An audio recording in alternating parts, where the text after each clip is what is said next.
माझ्या प्रिय देशबांधवांनो, नमस्कार. प्रत्येक मन की बात भागाच्या पूर्वी देशातल्या कानाकोपऱ्यातून, प्रत्येक वयोगटातल्या लोकांकडून मन की बात संबंधी अनेक सूचना येतात. आकाशवाणीवर येतात, नरेंद्र मोदी ॲपवर येतात, मायगोवच्या माध्यमातून येतात, दूरध्वनीद्वारे येतात, ध्वनिमुद्रित संदेशांच्या माध्यमातून येतात. आणि जेव्हा कधीकधी मी वेळ काढून पाहतो तेव्हा माझ्यासाठी तो एक सुखद अनुभव असतो. एवढी वैविध्यपूर्ण माहिती मिळते. देशातल्या प्रत्येक कानाकोपऱ्यात शक्तीचं भांडार आहे.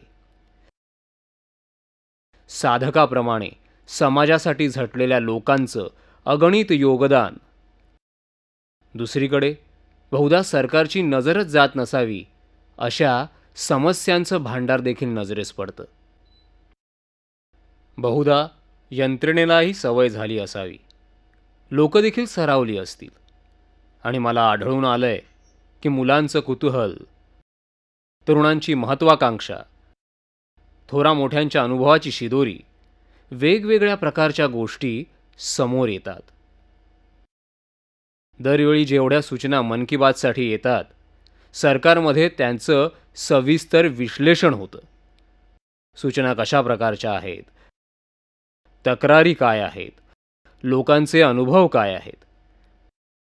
साधारणपणे असं आढळून आलंय की मनुष्याचा स्वभाव असतो दुसऱ्यांना सल्ला देण्याचा.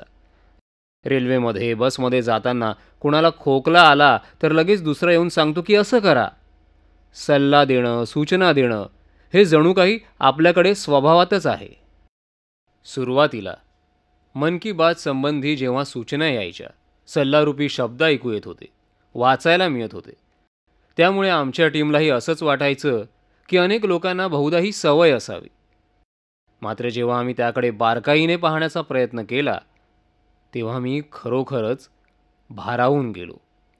बहुतांश सूचना देणारे ते लोक आहेत, माझ्यापर्यंत पोहोचण्याचा प्रयत्न करणारे ते लोक आहेत, जे खरोखरच आपल्या आयुष्यात काही ना काही करतात. काहीतरी चांगलं व्हावं यासाठी ते आपली बुद्धी, शक्ती, सामर्थ्य, परिस्थितीनुसार प्रयत्न करत असतात. आणि या गोष्टी जेव्हा लक्षात आल्या तेव्हा मला वाटलं की या सामान्य सूचना नाहीत, हे अनुभवाचे बोल आहेत. काही लोक सूचना अशासाठीही करतात कारण त्यांना वाटतं जर हेच विचार तिथे जिथे ते काम करत आहेत ते विचार जर अन्य लोकांनी ऐकले आणि त्याला एक व्यापक स्वरूप मिळालं तर अनेक लोकांना लाभ होऊ शकतो. आणि म्हणूनच त्यांची स्वाभाविक इच्छा असते की मन की बातमध्ये याचा उल्लेख व्हावा. या सर्व गोष्टी माझ्या दृष्टीनं अत्यंत सकारात्मक आहेत.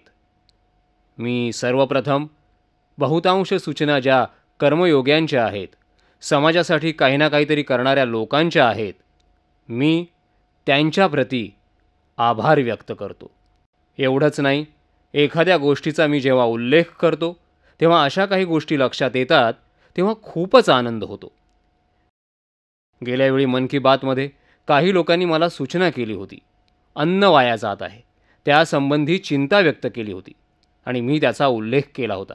आणि जेव्हा उल्लेख केला त्यानंतर नरेंद्र मोदी ॲपवर, मायगोववर देशातल्या कानाकोपऱ्यातून अनेक लोकांनी वाया जाणारं अन्न टाळण्यासाठी अभिनव कल्पनांसह काय काय प्रयोग केले, मी देखील कधी विचार केला नव्हता. आज आपल्या देशात विशेषतः तरुण पिढी अनेक वर्षांपासून हे काम करत आहे. काही सामाजिक संस्था करत आहेत. हे तर आपण गेली काही वर्ष ऐकून आहोत. मात्र माझ्या देशातले तरुण या कामात सहभागी आहेत हे तर मला नंतर समजलं. अनेकांनी मला व्हिडिओ पाठवले आहेत. अनेक ठिकाणं आहेत जिथे पोळ्यांची बँक सुरू आहे. लोक या पोळ्यांच्या बँकेत आपल्याकडच्या पोळ्या जमा करतात, भाजी जमा करतात आणि जे गरजू लोक आहेत ते तिथून घेऊन जातात. देणाऱ्यालाही समाधान मिळतं आणि घेणाऱ्यालाही अपमानित वाटत नाही.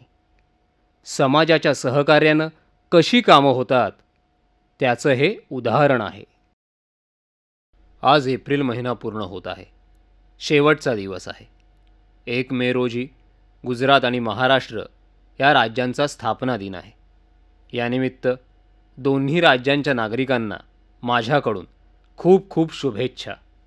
दोन्ही राज्यांनी विकासाच्या नवनवीन शिखरांना गवसणी घालण्याचा सातत्यानं प्रयत्न केला आहे. देशाच्या प्रगतीत योगदान दिलं आहे आणि दोन्ही राज्यांमध्ये महापुरुषांची अखंड मालिका आणि समाजाच्या प्रत्येक क्षेत्रात त्यांचं जीवन आपल्याला प्रेरणा देत राहतं. आणि या महापुरुषांचं स्मरण करतानाच राज्याच्या स्थापना दिनी 2022 स्वातंत्र्याची 75 वर्ष आपण आपल्या राज्याला, आपल्या देशाला, आपल्या समाजाला, आपल्या शहराला, आपल्या कुटुंबाला कुठवर घेऊन जाणार याचा संकल्प करायला हवा. तो संकल्प तडीस नेण्यासाठी योजना बनवायला हव्यात आणि सर्व नागरिकांच्या सहभागाने पुढे जायला हवं. माझ्या या दोन्ही राज्यांना खूप खूप शुभेच्छा. एक काळ होता जेव्हा हवामान बदल हा शैक्षणिक जगताचा विषय असायचा, चर्चासत्राचा विषय असायचा. मात्र आज आपणा लोकांच्या दैनंदिन आयुष्यात आपण अनुभवही घेतो, आश्चर्यही व्यक्त करतो. निसर्गानेही खेळाचे सर्व नियम बदलून टाकले आहेत. आपल्या देशात मे जूनमध्ये जो उन्हाळा असतो तो यंदा मार्च एप्रिलमध्ये अनुभवण्याची नामुष्की ओढावली आहे. आणि मला मन की बातवर जेव्हा मी लोकांच्या सूचना घेत होतो तर बहुतांश सूचना या उन्हाळ्याच्या दिवसात काय करायला हवं याबाबत लोकांनी सूचना केल्या आहेत. तसे या सर्व गोष्टी प्रचलित आहेत, नवीन काही नसतं. मात्र तरीही त्यांचं पुन्हा पुन्हा स्मरण करणं खूप उपयोगी पडतं. श्रीयुत प्रशांत कुमार मिश्र, TS कार्तिक अशा अनेक मित्रांनी पक्ष्यांबद्दल चिंता व्यक्त केली आहे. त्यांनी म्हटलंय की व्हरांड्यात, गच्चीवर पाणी ठेवायला हवं. आणि मी पाहिलंय की कुटुंबातली लहान लहान मुलं हे काम आवडीनं करतात. एकदा का त्यांना कळलं की हे पाणी का भरायचं की ते दिवसभरात 10 वेळा डोकावून पाहतात की जे भांडं ठेवलेलं आहे त्यात पाणी आहे की नाही, आणि पाहत राहतात की पक्षी आले की नाही आले. आपल्याला वाटतं की हा त्यांचा खेळ चाललाय. मात्र खरोखरच लहान मुलांच्या मनात या संवेदना जागवण्याचा एक अद्भुत अनुभव असतो. तुम्ही देखील कधी बघा, पशुपक्ष्यांचा थोडासा लळा एका नव्या आनंदाची अनुभूती करून देतो. काही दिवसांपूर्वी मला गुजरात इथून श्री जगतभाई यांनी एक पुस्तक पाठवलं आहे, सेव्ह द स्पॅरोज.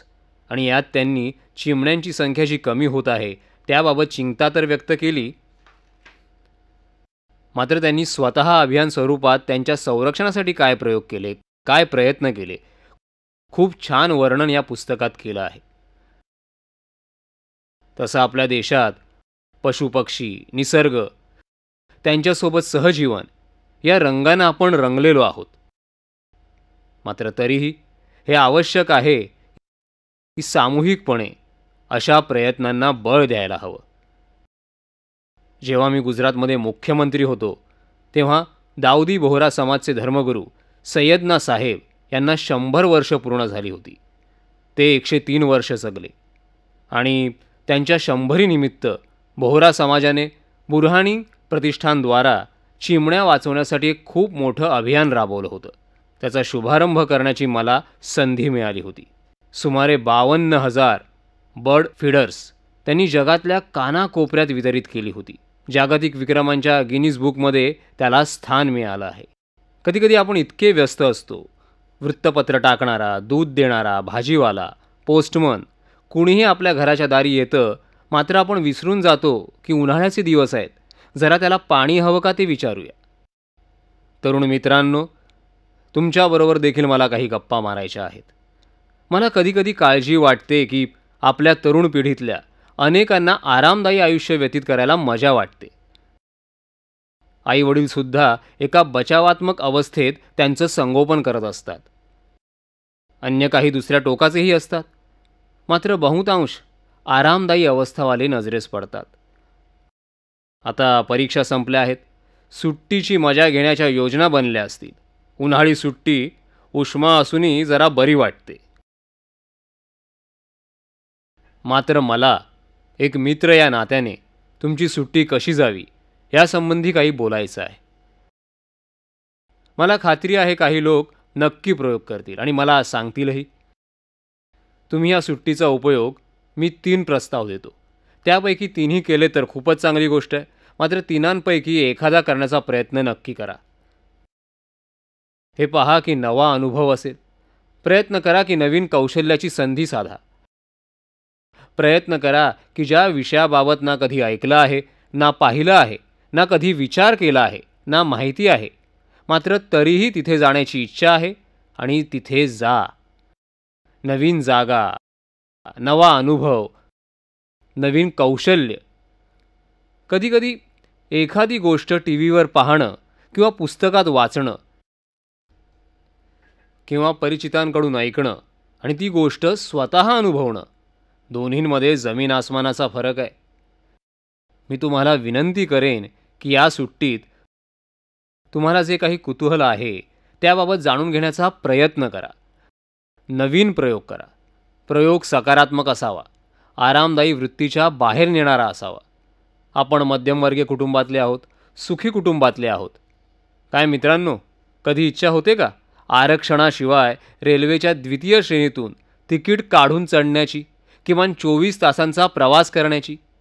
काय अनुभव येतो? त्या प्रवाशांच्या गप्पा काय आहेत? ते स्थानकावर उतरल्यावर काय करतात? बहुधा वर्षभर जे शिकू शकणार नाहीत ते 24 तासांच्या आरक्षणाशिवाय गर्दीने तुडुंब भरलेल्या गाडीत झोपायलाही न मिळणं, उभ्या उभ्या प्रवास करणं. कधीतरी अनुभव घ्या. मी असं नाही म्हणत की पुन्हा पुन्हा करा. एकदा तर करा. संध्याकाळची वेळ आपला फुटबॉल घेऊन, व्हॉलीबॉल घेऊन किंवा कोणतेही खेळाचं साहित्य घेऊन तद्दन गरीब वस्तीत जा. त्या गरीब मुलांबरोबर स्वतः खेळा. तुम्ही बघा, बहुधा आयुष्यात खेळाचा आनंद यापूर्वी कधी मिळाला नसेल असा तुम्हाला मिळेल. समाजात अशा प्रकारचं आयुष्य जगणाऱ्या मुलांना जेव्हा तुमच्याबरोबर खेळण्याची संधी मिळेल, तुम्ही कधी विचार केला आहे त्यांच्या आयुष्यात किती मोठा बदल होईल? आणि मला खात्री आहे एकदा गेलात की पुन्हा पुन्हा जावंसं वाटेल. हा अनुभव तुम्हाला खूप काही शिकवेल. अनेक स्वयंसेवी संस्था सेवादायी काम करत असतात. तुम्ही तर गुगल गुरुशी जोडलेले आहात, त्यावर शोधा. अशाच एखाद्या संघटनेबरोबर 15 दिवस 20 दिवसांसाठी सहभागी व्हा. जा, जंगलांमध्ये जा. कधीकधी खूप उन्हाळी शिबिरं असतात. व्यक्तिमत्व विकासाची असतात, अनेक प्रकारच्या विकासाची असतात. त्यात सहभागी होऊ शकता. मात्र त्याचबरोबर कधी तुम्हाला वाटतं की तुम्ही असं उन्हाळी शिबिर केलं आहे, व्यक्तिमत्व विकासाचा अभ्यासक्रम केला आहे? तुम्ही कोणताही मोबदला न घेता समाजातल्या त्या लोकांपर्यंत पोहोचा ज्यांना अशी संधी मिळाली नाही, आणि जे तुम्ही शिकला आहात त्यांना शिकवा. कसं करायचं असतं तुम्ही त्यांना शिकवू शकता.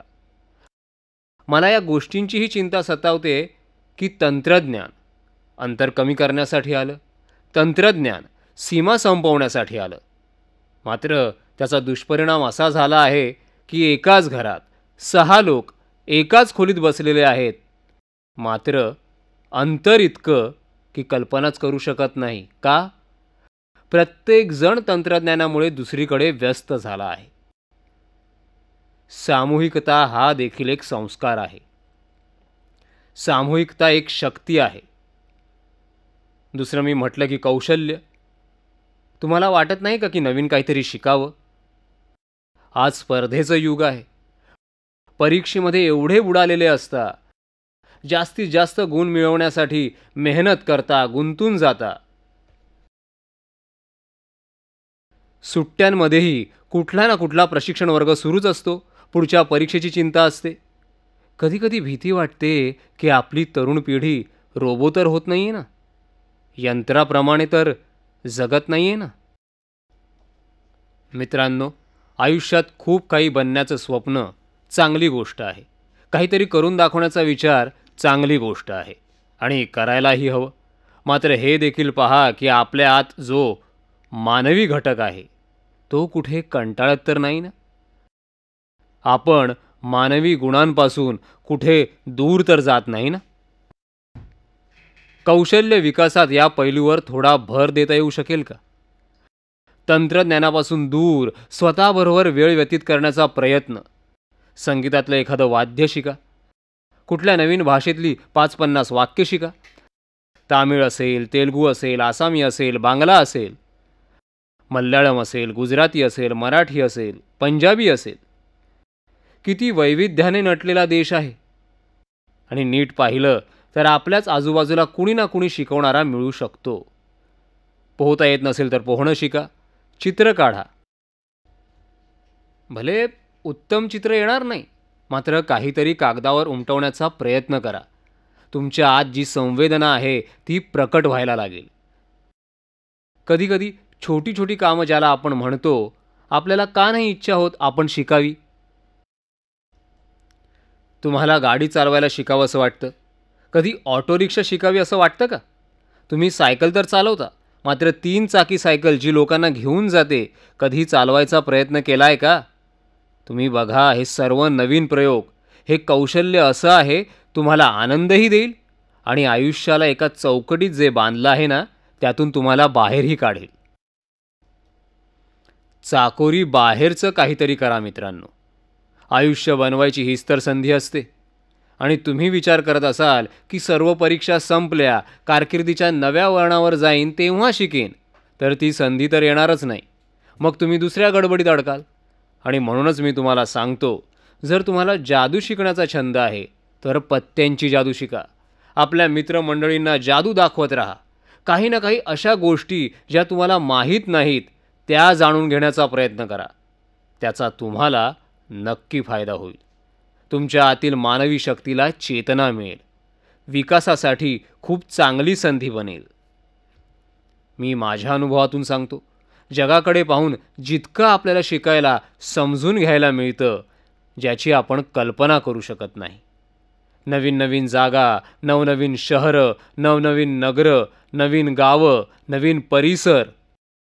मात्र जाण्यापूर्वी कुठे जात आहात त्याचा अभ्यास आणि गेल्यानंतर एखाद्या जिज्ञासूप्रमाणे ते पाहणं, समजून घेणं, लोकांशी चर्चा करणं, त्यांना विचारणं, हे जर प्रयत्न केले तर ते पाहण्याचा आनंद काही वेगळाच असेल.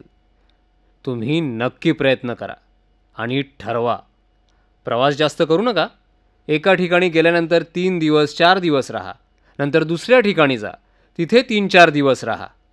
यातून तुम्हाला खूप काही शिकायला मिळेल. मला वाटतं तुम्ही जेव्हा जाल तेव्हा मला नक्की तिथला फोटो पाठवा. काय नवीन पाहिलं, कुठे गेला होतात. तुम्ही #इनक्रेडिबलइंडियाचा वापर करून आपले अनुभव सांगू शकता. मित्रांनो, यावेळी भारत सरकारनेही तुमच्यासाठी खूप छान संधी दिली आहे. नवीन पिढी तर रोख व्यवहारातून जवळजवळ मुक्त होत आहे. त्यांना रोखीची गरज नाही. ते डिजिटल चलनावर विश्वास ठेवू लागलेत. तुम्ही करता, मात्र या योजनेतून तुम्ही कमाई देखील करू शकता. तुम्ही विचार केलाय का? भारत सरकारची एक योजना आहे. जर भीम ॲप जे तुम्ही डाउनलोड करत असाल, तुम्ही वापरत देखील असाल, मात्र दुसऱ्या कुणाला तरी वापरायला सांगा. दुसऱ्या कुणालाही त्याच्याशी जोडा. आणि त्या नवीन व्यक्तीने जर 3 व्यवहार केले, आर्थिक व्यवहार 3 वेळा केले, तर हे काम केल्याबद्दल तुम्हाला 10 रुपये मिळू शकतात. तुमच्या खात्यात सरकारकडून 10 रुपये जमा होतील.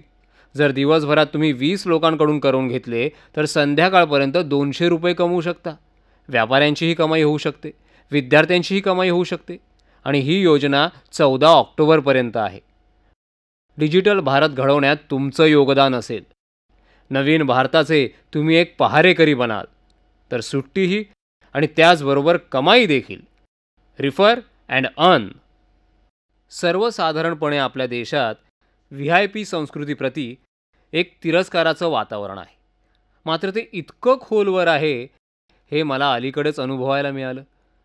जेव्हा सरकारनं ठरवलं की आता भारतात कितीही मोठी व्यक्ती का असेना, ती आपल्या गाडीवर लाल दिवा लावून फिरणार नाही, ते एक प्रकारे VIP संस्कृतीचं प्रतीक बनलं होतं. मात्र अनुभव हे सांगत होता की लाल दिवा तर वाहनावर लागत होता, गाडीवर लागत होता, मात्र हळूहळू तो डोक्यात घुसायचा आणि डोक्यात ही VIP संस्कृती खोलवर रुजली आहे. आता केवळ लाल दिवाच गेला आहे, त्यामुळे कुणी हा दावा करू शकणार नाही की डोक्यात जो लाल दिवा घुसला आहे तो सुद्धा निघून गेला असेल. मला एक खूप रोचक दूरध्वनी आला आहे. या दूरध्वनीत त्यांनी धास्ती देखील व्यक्त केली आहे. मात्र यावेळी या दूरध्वनीतून एवढा अंदाज येतो की सामान्य माणसाला या गोष्टी आवडत नाहीत. त्याला यात एक प्रकारचा अलिप्तपणा वाटतो. नमस्कार प्रधानमंत्री जी, मैं शिवा चौबे बोल रही हूँ जबलपुर मध्य प्रदेश से। मैं गवर्नमेंट के रेड बीकन लाइट बैन के बारे में कुछ बोलना चाहती हूँ। मैंने एक लाइन पढ़ी न्यूज़पेपर में जिसमें लिखा था every Indian is a VIP on a road. ये सुन के मुझे बहुत गर्व महसूस हुआ और खुशी भी हुई कि आज मेरा टाइम भी उतना ही जरूरी है। मुझे ट्रैफिक जैम में नहीं फंसना है और मुझे किसी के लिए रुकना भी नहीं है। तो मैं आपको दिल से बहुत धन्यवाद देना चाहती हूँ इस डिसीजन के लिए। और ये जो आपने स्वच्छ भारत अभियान चलाया है, इसमें हमारा देश ही नहीं साफ हो रहा है, हमारी रोडों से VIP की दादागिरी भी साफ हो रही है। तो उसी लिए धन्यवाद। सरकारी निर्णयाद्वारे लाल दिव्याचं जाणं हा तर व्यवस्थेचा एक भाग आहे, मात्र मनातूनही आपल्याला प्रयत्नपूर्वक ते काढून टाकायचं आहे. आपण सर्वांनी मिळून जागरूक प्रयत्न केले तर काढता येईल. नवीन भारताची आपली संकल्पना हीच आहे की देशात VIPच्या ऐवजी EPIचं महत्त्व वाढावं.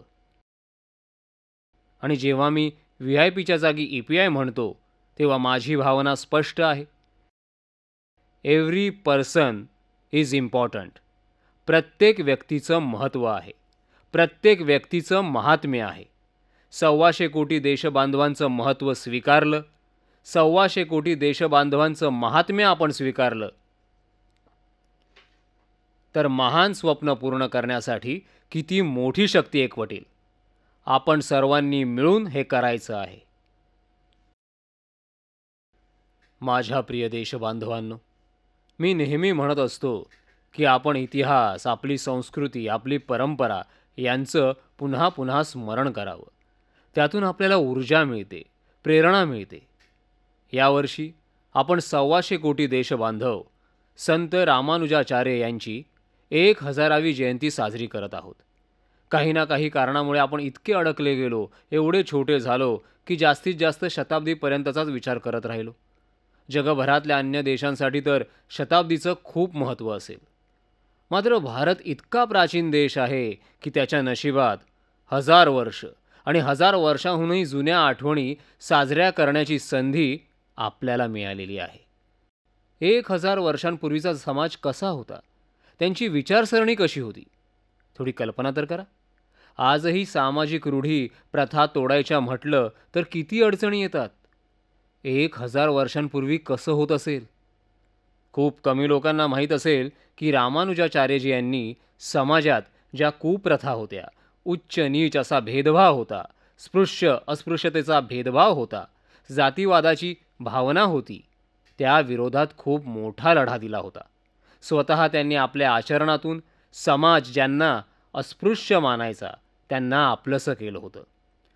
1000 वर्षांपूर्वी त्यांच्या मंदिर प्रवेशासाठी त्यांनी आंदोलन केलं होतं आणि यशस्वीपणे मंदिर प्रवेश करवला होता. आपण किती भाग्यवान आहोत की प्रत्येक युगात आपल्या समाजातल्या वाईट चालीरीती नष्ट करण्यासाठी आपल्या समाजातूनच महापुरुष जन्माला आले आहेत. संत रामानुजाचार्यजी यांची 1000वी जयंती साजरी करताना सामाजिक ऐक्यासाठी संघटनेत ताकद आहे ही भावना जागवण्यासाठी त्यांच्याकडून आपण प्रेरणा घ्यावी. भारत सरकार देखील उद्या 1 मे रोजी संत रामानुजाचार्य यांच्या स्मृतिप्रित्यर्थ एक टपाल तिकीट प्रकाशित करणार आहे. मी संत रामानुजाचार्यजी यांना आदरपूर्वक वंदन करतो, आदरांजली वाहतो. माझ्या प्रिय देशबांधवांनो, उद्याच्या 1 मेचं आणखीन एक महत्त्व आहे. जगभरातल्या अनेक भागांमध्ये तो कामगार दिन म्हणूनही साजरा केला जातो. आणि जेव्हा कामगार दिनाचा विषय निघतो, श्रमाची चर्चा होते, कामगारांची चर्चा होते, तेव्हा मला बाबासाहेब आंबेडकरांची आठवण येणं अगदी स्वाभाविक आहे. आणि खूप कमी लोकांना माहीत असेल की आज कामगारांना ज्या सवलती मिळाल्या आहेत, जो आदर मिळाला आहे, त्यासाठी आपण बाबासाहेबांचे आभारी आहोत. कामगारांच्या कल्याणासाठी बाबासाहेबांनी दिलेलं योगदान अविस्मरणीय आहे. आज जेव्हा मी बाबासाहेब यांच्याबद्दल बोलतोय, संत रामानुजाचार्यजी यांच्याबाबत बोलतोय, तर 12व्या शतकातले कर्नाटकचे महान संत आणि समाजसुधारक जगद्गुरू बसवेश्वरजी यांचीही आठवण येते. कालच मला एका समारंभात जायची संधी मिळाली. त्यांच्या वचनामृत संग्रहाचं लोकार्पण करण्याचा कार्यक्रम होता. 12व्या शतकात कन्नड भाषेत त्यांनी श्रम, श्रमिक यावर सखोल विचार मांडले आहेत. कन्नड भाषेत त्यांनी म्हटलं होतं, काय कवे कैलास. त्याचा अर्थ असा आहे, तुम्ही तुमच्या मेहनतीनेच भगवान शंकराच्या घराची, कैलासाची प्राप्ती करू शकता. म्हणजेच कर्म केल्यानेच स्वर्ग प्राप्त होतो. दुसऱ्या शब्दात सांगायचं तर श्रम हेच शिव आहे. मी पुन्हा पुन्हा श्रमेव जयतेबाबत बोलत असतो. श्रम प्रतिष्ठेबाबत बोलतो. मला चांगलं आठवतंय, भारतीय मजदूर संघाचे जनक आणि चिंतक, ज्यांनी कामगारांसाठी खूप चिंतन केलं, असे श्रीयुत दत्तोपंत ठेंगडी म्हणायचे. एकीकडे माओवादानं प्रेरित विचार होते की जगातल्या मजुरांनी एक व्हावं, आणि दत्तोपंत ठेंगडी म्हणायचे, कामगारांनो या, जगाला एकत्र आणा. एका बाजूला म्हटलं जात होतं, जगातल्या कामगारांनी एकत्र यायला हवं. भारतीय चिंतनातून निघालेल्या विचार प्रवाहाला अनुसरून दत्तोपंत ठेंगडी म्हणायचे, कामगारांनो जगाला एक करा. आज जेव्हा कामगारांबद्दल बोलतो, तेव्हा दत्तोपंत ठेंगडी यांची आठवण येणं खूप स्वाभाविक आहे. माझ्या प्रिय देशबांधवांनो, काही दिवसांनंतर आपण बुद्ध पौर्णिमा साजरी करू. जगभरात भगवान बुद्ध यांच्याशी जोडलेले लोक उत्सव साजरा करतात. जग आज ज्या समस्यांचा सामना करत आहे, हिंसा, युद्ध, विनाश, शस्त्रांची स्पर्धा, जेव्हा असं वातावरण आपण पाहतो, तेव्हा बुद्धांचे विचार खूपच प्रासंगिक वाटतात. आणि भारतात तर अशोकचं जीवन युद्ध ते बुद्ध या प्रवासाचं उत्तम प्रतीक आहे. माझं सौभाग्य आहे की बुद्ध पौर्णिमेच्या या महान पर्वानिमित्त संयुक्त राष्ट्रसंघाच्या वतीनं वेसाक दिन साजरा केला जातो. यावर्षी तो श्रीलंकेत साजरा होणार आहे. या पवित्र पर्वानिमित्त मला श्रीलंकेत भगवान बुद्ध यांना आदरांजली वाहण्याची एक संधी मिळेल, त्यांच्या स्मृतींना उजाळा देण्याची संधी मिळेल. माझ्या प्रिय देशबांधवांनो, भारतात नेहमी सबका साथ सबका विकास हा मंत्र घेऊन पुढे जाण्याचा प्रयत्न केला आहे. आणि जेव्हा आम्ही सबका साथ सबका विकास म्हणतो, तेव्हा तो केवळ भारतात नाही तर जागतिक संदर्भातही असतो. आणि खास करून आपल्या शेजारच्या देशांसाठी सुद्धा आहे. आपल्या शेजारील देशांची साथही मिळो आणि शेजारील देशांचा विकाससुद्धा हो. अनेक प्रकल्प सुरू असतात. 5 मे रोजी भारत दक्षिण आशिया उपग्रह प्रक्षेपित करेल. या उपग्रहाची क्षमता आणि त्याच्याशी संबंधित सुविधा दक्षिण आशियाचे आर्थिक तसंच विकासविषयक प्राधान्यक्रम पूर्ण करण्यात खूप सहाय्यभूत ठरतील. मग ते नैसर्गिक साधनसंपत्तीचं मॅपिंग करणं असेल, दूर औषध क्षेत्र असेल, शिक्षण क्षेत्र असेल, किंवा अधिक सखोल माहिती तंत्रज्ञान जोडणी असेल, लोकांमधील संपर्काचा प्रयत्न असेल. दक्षिण आशियाच्या या उपग्रहामुळे आपल्या संपूर्ण प्रदेशाला पुढे जाण्यासाठी खूप मदत होईल. संपूर्ण दक्षिण आशियाबरोबर सहकार्य वाढवण्यासाठी भारताचं एक महत्त्वपूर्ण पाऊल आहे, अमूल्य भेट आहे. दक्षिण आशियाप्रती आपल्या कटिबद्धतेचं हे एक उपयुक्त उदाहरण आहे. दक्षिण आशियाई देश जे या दक्षिण आशिया उपग्रहाशी जोडलेले आहेत, त्या सर्वांचं मी या महत्त्वपूर्ण प्रयत्नासाठी स्वागत करतो, शुभेच्छा देतो. माझ्या प्रिय देशबांधवांनो, उष्मा खूप वाढला आहे. आपल्या माणसांनाही जपा, स्वतःलाही जपा. खूप खूप शुभेच्छा. धन्यवाद.